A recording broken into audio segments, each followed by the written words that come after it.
gitu ya. Yang tadi Pak Yai, pertama tadi itu menarik, Pak, Nasakom ya. Nasakom itu singkatan apa kan? Nasionalis, agama dan komunis. Nasionalis. Itu partai? Bukan, itu Penggabungan ya. koalisi partai-partai yang diusung Bung Karno. Jadi ditanya begini, setelah konstituante gagal, konstituante itu MPR ya, membentuk undang-undang dasar baru. Karena undang dasar 45 ini dulunya sementara ini. Setelah pemilu akan dibuat undang-undang dasar yang permanen. Tapi karena pecah itu yang pemenang 4 ya, kita bilang yang 4 aja lah yang menang. PNI-nya Bung Karno 58 kursi. Masyuminya Yai Hashim Asy'ari, Majelis Syuro Muslimin Indonesia 58 kursi. NU-nya Kiai Haji Abdul Wahab Asbalah, karena NU-nya Kiai Haji Idam Khalid menolak. Oh, ada 2 NU waktu itu? Ya, waktu mau masuk Nasakomnya nanti. Ini 30 kursi NU, baru 28 kursi PKI. Nah, selama sidang nggak pernah korum. Bapak saya menyimpan, mertua saya juga, draft Undang-Undang Dasar Negara Islam Indonesia dibuat oleh Masyumi. Ini tebel, di stensil, tanda tangan Muhammad Nasir. Di veto, NU nggak setuju, PKI nggak setuju, PNI nggak setuju, kan kalah. Nah, dibikin lagi Undang-Undang Dasar model PNI, didukung sama PKI, Masyumi nggak setuju, NU nggak setuju, gagal lagi. Dibuat lagi, gagal. Jadi sampai tahun 59 nggak pernah berhasil membuat Undang-Undang Dasar. Tapi sudah dibuat draft-draft Maret 60, sidang itu akan putus. Bung Karno nggak sabar. 5 Juli 1959 Bung Karno mengeluarkan dekret Presiden Soekarno membubarkan konstituante.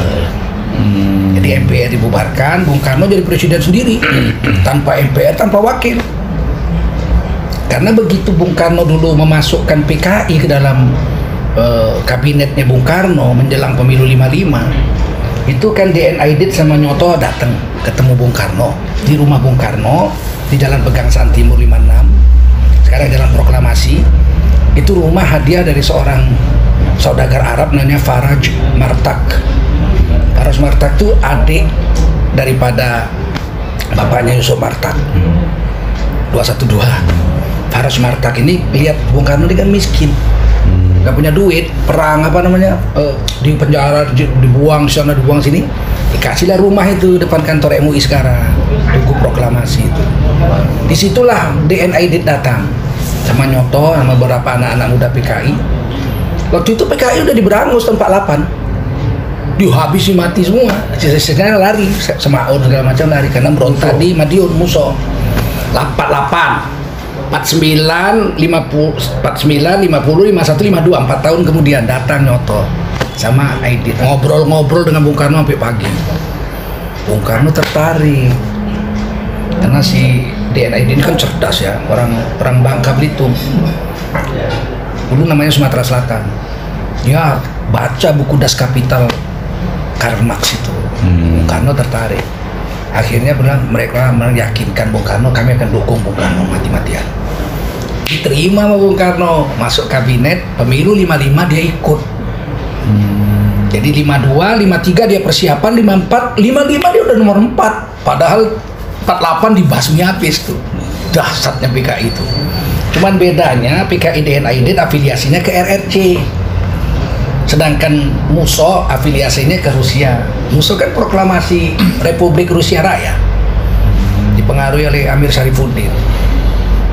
Habis ceritanya oleh Bung Karno, habis pemilu 55 itu diratakan rumah itu. Dia tinggal di istana. Dia mau, kalau istilah kami orang Masyumi, mau bersih-bersih, mau buang-buang jejak Islam. Nah, pemilu nggak ada lagi jejak Islam, rumah juga udah rata. Dia tinggal di istana. Nah, Bung Hatta begitu PKI ini masuk kabinet, Bung Hatta minta berhenti. Dia pergi ke Jogja jadi dosen di sana, naik sepeda deh, jadi dosen. Jadi Bung Karno itu tahun 60 presiden sendiri tanpa wakil, tanpa MPR. Karena MPR dia bubarkan 5 Juli 1949. Nah, untuk mengakomodir menyatukan langkah, Bung Karno membuat namanya program NASAKO, Nasionalis Agama Komunis. Nasionalisnya PNI, komunisnya DNID PKI. Karena ada PKI lain, ada PKI putih, ada Murba kan, belakangan kan Tan Malaka keluar dari PKI, dia mendirikan PKI, ikut Tan Malaka keluar bikin PKI putih istilahnya, namanya Murba, Partai Musyawarah Rakyat banyak. Itu berdiri tahun 60 setelah Nasakom itu, dia keluar dari PKI karena kata Tan Malaka ini PKI mau berontak. Nah, Tan Malaka dengan ada Malik dengan Khairul Soleh yang nyulik Soekarno untuk proklamasi itu, Khairul Soleh ini membuat Murba, Partai Musyawarah Rakyat, dibekukan Bung Karno tahun 60, dibekukan atas fitnah PKI DNID. Tahun 64 itu Murba dibubarkan. Nah, jadi tahun 60 itu Bung Karno sendirian jadi presiden tanpa wakil, tanpa konstituan, tanpa MPR. Kemudian bikin Nasakom. Masyumi keluar, nggak mau, kan 4 pemenang pemilu tuh. Masyumi keluar, nggak mau dengan Nasakom. Nggak mau, nggak bisa kita orang Islam kerja sama ateis. Maka Muhammad Nasir dan kawan-kawan keluar. Kan ini dipegang ulama semua ini. Di Jakarta Abdullah Syafi'i, di Medan Syekh Asad Talib Lubis, memang ulama semua yang megang. Masyumi. Nah, ini keluar tinggal 3. Nasionalisnya PNI, agamanya NU, komunisnya PKI. 3. Berarti NU masuk di situ. Masuk Nasakom, NU Nasakom. Cuman waktu itu Kiai Haji Idham Khalid keluar, nggak mau. Ada itu perdebatan sampai dibilang keras kepala kamu, antek imperialis, kata Bung Karno sama Kiai Haji Idham Khalid. Idham Khalid rahimahullah mengatakan nggak mungkin orang beragama kerjasama PKI komunis. Kiai Haji Hasbalah Wahab dia bilang kita harus masuk, kita berjuang harus dari dalam tenda musuh, jangan dari luar. Kita harus mempengaruhi Bung Karno daripada dipengaruhi PKI, bagus kita pengaruhi. Itulah ceritanya, alasannya. Nah, tahun 60 Masyumi dibubarkan sama Bung Karno. Padahal itu partai Islam pemenang pemilu 58 kursi bersama PNI. Dan itu dibentuk oleh Yai Hashim Asy'ari. Masyumi itu yang mendirikan Yai Hashim pada Kongres Umat Islam pertama 7 sampai 9 September 1945, 3 minggu setelah Indonesia merdeka. Jadi kiai-kiai kita udah mikir merdeka, kekuasaan harus direbut dengan partai politik. Jadi 3 minggu setelah Indonesia merdeka, partai politik pertama yang berdiri itu dari Masyumi, Majelis Syura Muslimin Indonesia. Nah, tahun 60 itu ditangkapilah semua kawan Bung Karno yang tidak yang tidak Nasakom. Saya katakan yang tidak Nasakom lah. Siapa yang ditangkap tuh? Muhammad Rum. Oh, itu Muhammad Rum kan yang ahli negosiasi itu, perjanjian Meda Bundar, perjanjian Renville itu semua Muhammad Rum itu. 4 tahun 4 bulan penjara. Buya Hamka 2 tahun setengah, minum kencing nggak dikasih minum, penjara. Terus Muhammad Nasir ketua Masyumi. Saat ini Muhammad Saad ini sekjennya, sekjen Masyumi. Di Medan Sarsat Talib Lubis, di Jawa Barat Kiai Haji Isa Ansori. Itu masuk penjara semua itu. Oh, dimasukin penjara, termasuk Sudibyo. Sudibyo ini masih muda, belum kawin. Sama satu penjara dengan Muhammad Rum. Tanpa diadili, nggak ada pengadilan, penjara aja, nggak ada pengadilan. Nah, setelah Bung Karno jatuh, mereka dibebaskan. Waktu Muhammad Rum dibebaskan, pulang ke Belanda, dia pergi Belanda, diwawancari, apakah Anda dendam sama Bung Karno? Jangan, saya nggak dendam sama Bung Karno. Memang begitulah perjalanan politik, itu jawaban Muhammad Rum. Nah, setelah tahun 60 itu keadaan makin parah, PKI makin nancep. Nah, menjelang 65 PKI bikin ulang tahun Partai Komunis Indonesia. Itu Senayan Jakarta nggak muat orang. Disitulah Bung Karno memeluk bahu Aidit, berfoto, kemudian beliau katakan subur-suburlah PKI, subur-suburlah PKI, subur-suburlah PKI. Begitu. Nah, itu langsung ada videonya, saya lihat. Langsung videonya saya lihat. Nah, tahun 65 PKI berontak. Tapi afiliasinya ke Cina. Kalau Musa Madiun afiliasinya ke Soviet. Ke Cina. Saya juga ada videonya itu. DNID datang ke Cina disambut oleh Presiden Cina, Zhou Enlai. Dipeluk. baru Deng Xiaoping yang ketiga. Deng Xiaoping itu Perdana Menteri Cina sebelum yang ini, sebelum sekarang ini, Deng Xiaoping. Dipeluk Edit. Bayangkan kalau berhasil PKI itu. Edit sama Deng Xiaoping seumur. Nah kemudian pemberontak itu terjadi, dilapor sama Pak Harto ke Bung Karno.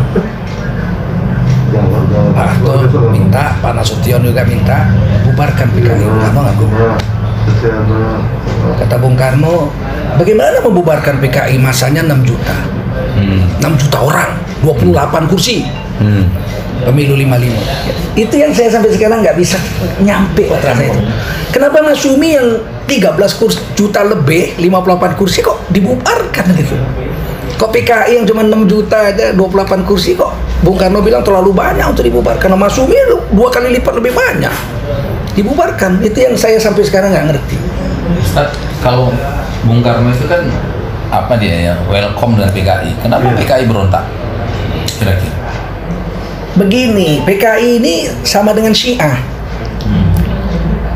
Dia itu kalau enggak dia yang megang, dia pura-pura taat. Syiah kan gitu, takiyah juga dia. Dia kan rukun Islam yang kelima kan. Dia wilayah. Percaya kepada amir, amirnya itu harus orang Syiah. Kalau enggak dia takiyah, pura-pura baik. Begitu dia ada kesempatan dia habis. Sama. Di mana komunis enggak merontak? Di Rusia merontak. Stalin. Di Cina Mao Zedong. Presiden Cina kan dihajarnya itu. Yang lari ke Taiwan. Sun Yat-sen dan kawan-kawan. Di mana coba? Di Kamboja, Khmer Merah, si yang mukanya culun tuh Pol Pot. Di mana dia nggak merontak kalau dia udah kuat? Soekarno nggak kuat ya? Soekarno udah sakit-sakitan waktu itu.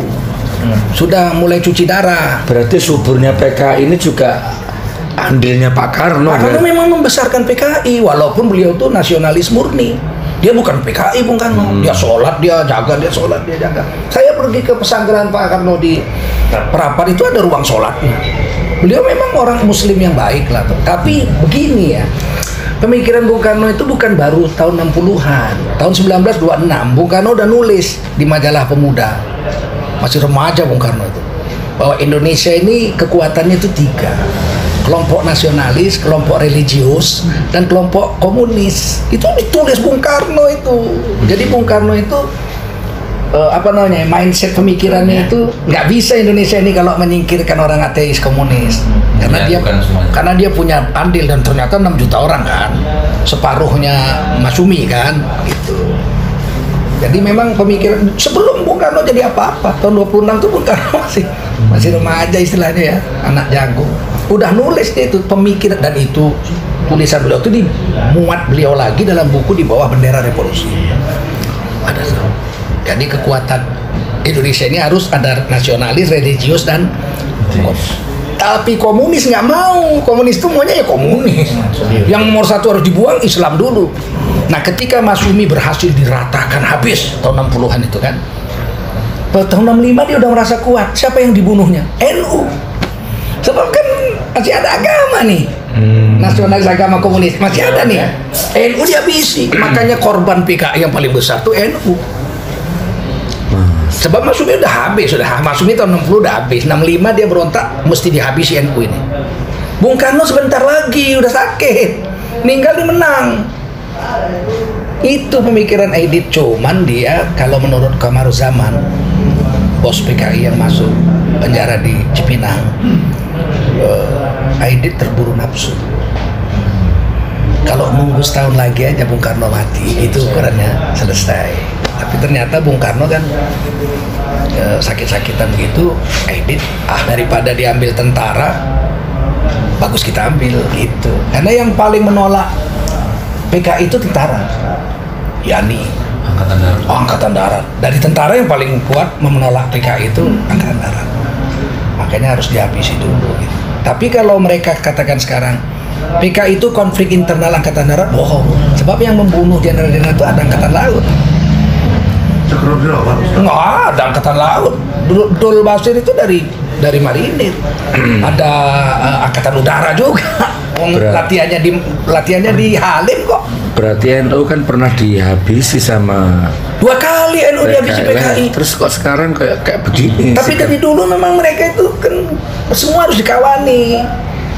Masyumi yang paling banyak mati kan dibunuh syahid orang NU, kiai NU. Kan target dia itu 3 tuh waktu tahun 48 tuh.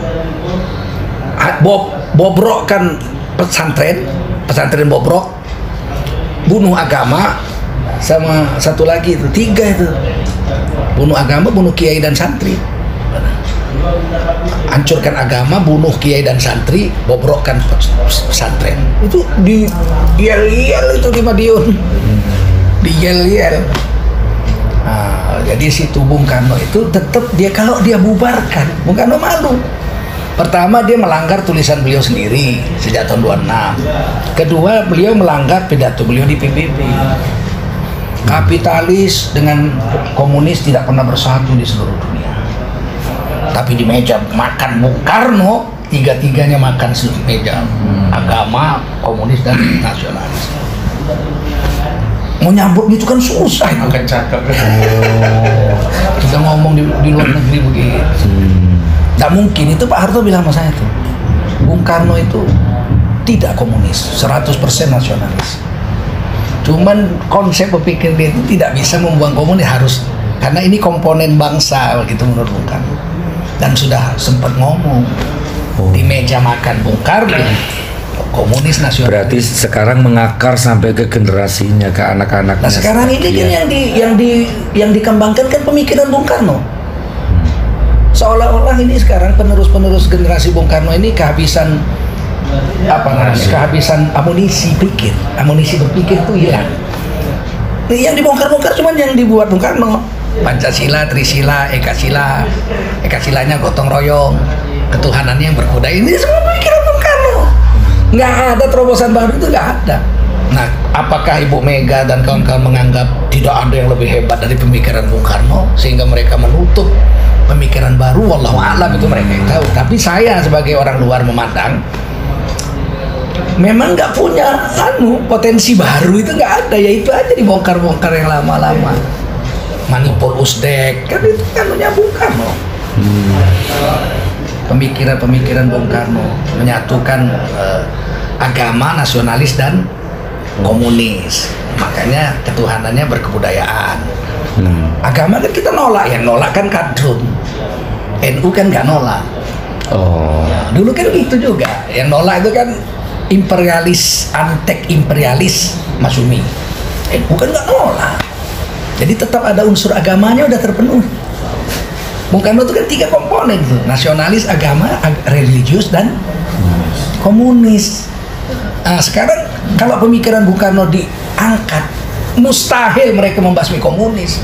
Sebab Bung Karno menganggap itu komponen bangsa. Kalau dibilang komunisnya mana? Ya belum nongol aja, karena TPRS-nya belum dicabut. Tapi kan nggak mungkin kalau memang mau menghidupkan pikiran Bung Karno, seperti yang dibilang Ibu Mega kan di mana-mana pidato, kita harus menggali kembali pemikiran Bung Karno. Kalau pemikiran Bung Karno digali, komunis mesti ada sebagai komponen ketiga bangsa. Ayo, ini bantah lah, silakan bantah, ini kan dekat. Bantah, oh kita enggak, kita cuma nasionalis agama gitu. Oh, bukan Bung Karno dong. Susah dilema. Jadi persis. Kalau agama dengan nasionalis saja, agama komunisnya nggak ada. Oh, bukan Bung Karno dong. Bung Karno tahun 26. Pengulangan sejarah lah ini, Ustaz, ya. Misalnya. Ya nggak bisa mereka mau bikin konsep baru, nggak ada. Bikinlah konsep baru, nggak ada. Kemudian Islam kan dibagi 2, Masyumi dengan Islamnya NU yang relatif tradisional. Nah, istilahnya Islam tradisional. Ya, berarti kan sekarang ini juga lain ya kan? Sama, modelnya sama semua, cuman belum berani ngomong PKI itu komponen bangsa komunis, itu belum berani. Kalau Bung Karno udah bilangnya tahun 26. Silakan dilihat di bendera revolusi, bawah bendera revolusi. Komponen bangsa itu 3. Jelas-jelas. Nasionalis disebut nomor 1, religius dan komunis. 3. Makanya sampai tahun 66 nggak mau Bung Karno membubarkan PKI. Siapa yang bubarkan? MPRS. TAP MPRS nomor 25 tahun 1966. Sekarang belum dicabut. Oh, nggak bisa dicabut. Mau dicabut 2003, PDI mengusulkan dicabut. Waktu itu Golkar dan fraksi TNI Polri masih ada tahun melawan. nggak menang. Saya buat tablik akbar itu dulu di Masya Allah. Terus P3 dengan PKB itu ada hubungannya juga ya runtutannya? Ya, kalau NU-nya, kalau agamanya aja pecah dua, NU dengan Masyumi, P3 jadi PKB itu sama aja, arahnya itu sama aja. Dan sayangnya kemudian P3 menyeberang ke PKB jadi satu kubu. Ustaz, ada tanya ya? Jadi P3 tidak bisa diharap sebagai penerus Masyumi, nggak bisa. Ya, ya, ya.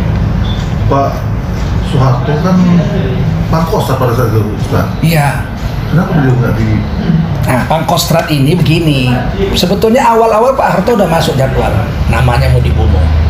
Tetapi kemudian dicoret oleh pimpinan-pimpinan PKI. Ini nggak menentukan. Kenapa? Karena Pak Harto ini Pangkostrat zaman itu nggak punya apa-apa. Cuman kasih kantor, satu mobil jeep, satu ajudan, satu supir, satu tukang ketik, 5 orang aja di kantor Pangkostrat kayak pos ansip. Nah, jadi Pangkostrat itu baru hebat zaman Pak Harto. Dia nggak punya pasukan, dia kan strategis. Pasukannya ada di kodam-kodam. Itu maka ketika Pak Harto membasmi komunis, Harto tuh minta bantuan Arpekat. Dan dia nggak punya pasukan kok. Dia cuma 5 orang. Nah, jadi Sarwedi lah dengan 3 apanya ini resimennya menghajar PKI itu. Kan waktu itu Kopassus baru 3 divisinya. Nah, ketika mau membersihkan Kodam karena Kolonel Sugiono dengan Brigjen Katamso kan ditanam PKI di markas Korem di Penegoro. Nggak punya pasukan, Kopassus sedikit. HR Darsono dari Siliwangi turun. Dia yang membantu membasmi itu 2. Siliwangi sebagai kodamnya, 3 divisi batalionnya Kopassus. Hanya itu aja yang bisa dipercaya waktu itu. Diadakan pembersihan, ternyata Brigjen Katamso dengan Letnan Kolonel Sugiono itu ditanam di halaman Korem itu. Dimartil kepalanya, tanam. Iya. Jadi tim yang membongkar itu belakangan jadi jenderal juga, bintang 2 atau bintang 3 ya. Dia menulis buku itu, saya baca bukunya. Di atas kuburan itu ditanami ubi rambat. Ubi rambat apa ya? Iya. Ubi rambat ya, kalau sini namanya ubi rambat. Nah, curiganya tim dari Jakarta ini, kok di halaman Korem ada nanam ubi rambat. Terus kok sedikit aja gitu. Bongkar, dapatlah jenazahnya di situ. Komandan Koremnya itu Brigjen Katamso, dulu kolonel ya, naik 1 pangkat. Wakil Koremnya itu Letnan Kolonel Sugiono, jadi Kolonel Sugiono. Nggak punya pasukan. Bilang, Allah berarti dalang, kenapa dia sendiri yang hidup? Nggak ada jenderal yang di atas Pak Harto yang masih hidup. Nasution hidup kok. Nasution yang tidak. Dan beliau itu membuat keputusan melarang PKI itu, beliau jadi ketua MPRS loh. Majelis Permusyawaratan Rakyat Sementara itu ketuanya Nasution. Dan Bung Karno yang sekarang dikudeta, katanya Pak Harto mengkudeta. Ini fitnah keji dan penipuan ilmiah terhadap orang-orang bodoh aja ini. Pak Harto itu bukan jadi presiden gara-gara super semar. Pidato pertanggungjawaban Bung Karno di depan MPRS tahun Oktober 66 ditolak oleh MPRS, namanya Nawaksara 1. Diperbaiki, dipidatokan lagi Nawaksara 2, ditolak. Menurut undang-undang, kalau pertanggungjawaban presiden 2 kali ditolak, maka wajib jatuh jadi presiden. Gus Dur kena juga begitu. Gus Dur kan sama, pidato pertanggungjawabannya ditolak. Semua fraksi nolak kecuali Golkar. Golkar menerima dengan catatan, nolak juga itu. Habibie jatuh, bukan Gus Dur, Habibie itu jatuhnya sama dengan Bung Karno. Pertanggungjawabannya ditolak, bukan Gus Dur ya, Habibie. Nah, jatuh, diperbaiki. Beberapa hari kemudian dipidatokan lagi, ditolak. Yang terima cuma Golkar, itu pun dengan catatan. Akhirnya Habibie jatuh dan tidak boleh nyalon. Itu undang-undang. Nyalonlah Gus Dur, naiklah Gus Dur. Nah, Gus Dur dijatuhkan dengan cara yang lebih keji. Difitnah Gus Dur itu korupsi Bulog Gate, yang sampai beliau wafat tidak pernah terbukti. Mana? Siapa yang korupsi? Nggak ada, tapi yang penting jatuh. tukang busur. Dan pada saat itu polisi terlibat. Saya katakan terlibat. Karena Pak Jenderal Bimantoro diberhentikan Gus Dur.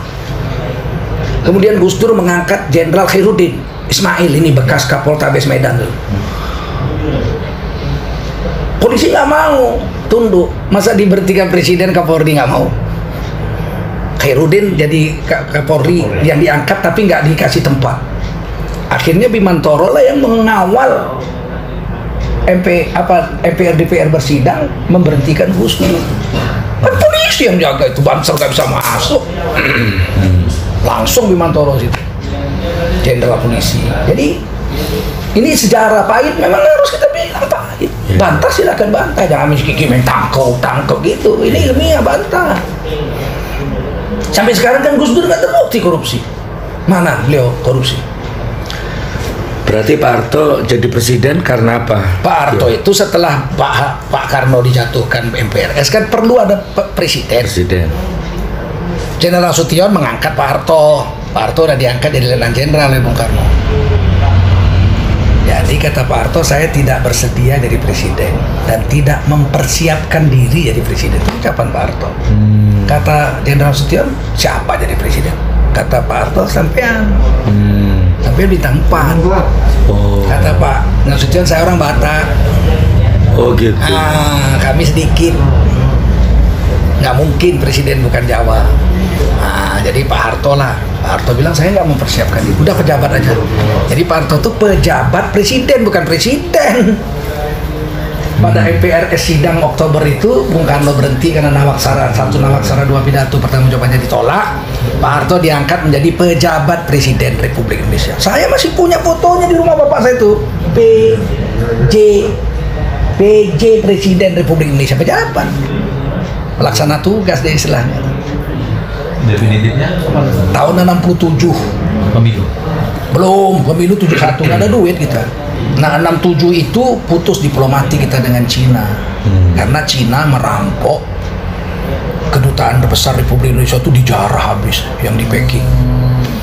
Pak Harto tersinggung, putus diplomatik. Apalagi senjata-senjata diseludup. Jadi ditutup 67, Pak Harto diangkat jadi presiden karena udah gawat itu situasi. Waktu itu rakyat nggak makan. Yang angkat MPR. MPRS. Jadi begini, rakyat nggak makan. Orang makan bulgur. Itu bulgur tuh makanan kuda di Amerika. Diimpor kemari, rakyat makan bulgur. Makanan kuda, bukan jagung. Parah ada jagung, bulgur namanya. Itu dimakan. Pak Harto jadi presiden, gimana putar? Bagaimana? Makan rakyat nggak ada. Akhirnya Presiden Amerika ngomong, nih saya mau bantu. Duit, untuk apa duit? Rakyat saya perlu makan. Kamu harus kirim beras sekian juta ton gitu ya.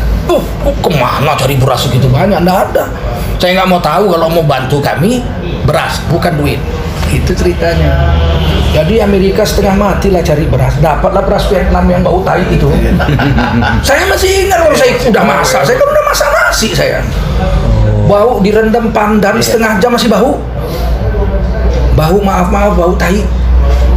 Semua orang sini bilang beras bau tai. Itu beras catu itu. Nah, jadi saya itu dapat beras itu gara-gara ada polisi pensiunan Kapolsek dari Sigambal, kawan akrab saya lah anaknya, sehidup semati lah kami berdua itu. Dia datang ke rumah ibu saya, anak saya 8, saya pensiunan Kapolsek pangkat Peltu. Jadi macam mana ini makan? Minjam uang bikin rumah, bayarnya pakai beras catu. Beras tai itulah. Makanya saya bilang sama ibu saya, ngapain dimakan beras ini? Kata ibu saya, nak, Bang Sudiman pinjam uang, dia bayarnya pakai beras ini, kita sabar nak, sabar. Waduh, 2 tahun juga itu. Tahun 68 Pak Harto memanggil IPB Bogor, dikasihlah duit, bikinlah bibit padi yang bisa panen setahun 2 kali atau 3 kali. Karena dulu kan setahun sekali, tinggi, diketem. Padi lokal. Padi. Nah, dibuatlah bibit baru keluar 68, namanya padi jongkong. Nggak bisa dibetem karena rendah sesel dengkul, diarit. Nah, tahun 68, 69 itulah baru kita makan beras. Berasnya bulat-bulat kayak makanan burung. Saya barulah tahun 69 stabil. Itu Pak Harto setiap bulan belusukan itu. Masuk ke kampung-kampung, nyamar jadi Menteri Pertanian, mencatat apa keinginan rakyat, dikawani oleh Solihin GP, Gubernur Jawa Barat. Ada perjalanan, kalau kita baca buku Solihin GP, biografinya dia, beliau tuh menuliskan tuh dia belusukan, tidur di rumah kepala desa. Kadang-kadang rumah kepala desanya kecil, anaknya banyak, tidur di masjid. Nggak tahu kalau itu presiden. Nggak tahu, dulu kan nggak ada foto. Jadi Pak Harto tuh wudhu ke kali, ke pinggir sawah, wudhu, sholat. Kadang-kadang rumah lurahnya kecil, tidur di masjid, bocor. Disitulah Pak Harto mikir, bagaimana ya bisa memperbaiki masjid, duit nggak ada. Belakangan dibuatlah atas usul Sekretaris Negara waktu Seknek, Jenderal Alamsyah Ratu Prawira Negara. Belakangan jadi Menteri Agama. Beliau bilang, mari kita potong gaji pegawai negeri 4 juta orang, 100 rupiah golongan 1, 200 golongan 2, 500 perak golongan 3, dan 1.000 golongan 4. Potong gaji itulah untuk Yayasan Muslim Pancasila. Berhasil membangun 999 masjid seluruh Indonesia dengan model yang sama. Gara-gara Pak Harto kalau tidur bocor di masjid waktu belusukan dengan Solihin GP. Dari situlah Pak Harto dapat keinginan rakyat cuma 3: sandang, pangan, papan. Pangan nggak ada, itulah dibikin IPB Bogor. Sandang nggak ada, dibuatlah tekstil. Bung Karno udah coba buat, Dede Pardede di sini, menteri berdikari, berdiri atas kaki sendiri, bikin Pardede tekstil, kaos. Begitu dicuci 4 kali lebih gede. Panjang. Ingat nggak? Iya, benar ya. Dibeli segini, sekali Iya, cuci turun ya. jadi long dress. Long dress. Ini sandang, pangan, papan. Nah, sandang, pangan beres. Dari PB udah ada 4 bibit, BB4, BB8, IR24, IR28. Kemudian pangan udah beres, sandang udah dibuat tekstil. Papan, keluarlah Perumnas. Iya. Tahun 70 sekian tuh bagaimana caranya dicicil 30 tahun. 30 tahun. Jadi tahun 75 atau 76 ya, Perumnas Helvetia. Ya. Helvetia. Jadi waktu itu tahun 80 saya sudah guru. Gaji saya 15.000. Jadi saya pergilah ke kantor Perumnas mau ambil Perumnas Helvetia. Cicilannya 5.600. Saya udah ambil formulir, saya udah guru ya, masih SMA. Taruh di atas meja, saya sekolah. Ibu saya bersihin kamar, dia lihat formulir mengambil rumah Perumnas untuk guru-guru. Pulang makan, saya makan siang. Kamu ambil rumah nak? Kan udah ada gaji. Saya penyanyi juga, sekali nyanyi 25.000 waktu itu, juara bintang televisi. Jadi duit saya banyak, saya naik Vespa PX. Anak Panglima aja waktu itu masih naik Sprint. Saya udah PX terbaru, barang bilang. Terus kata ibu saya, jangan nak, itu untuk orang-orang miskin. Saya bilang, enggak untuk guru, kok saya guru? Kamu orang kaya nak, rumah bapakmu besar, mobil bapakmu 3. Kalau kamu masih ngotot ambil, saya nggak bisa larang, tapi saya nggak senang.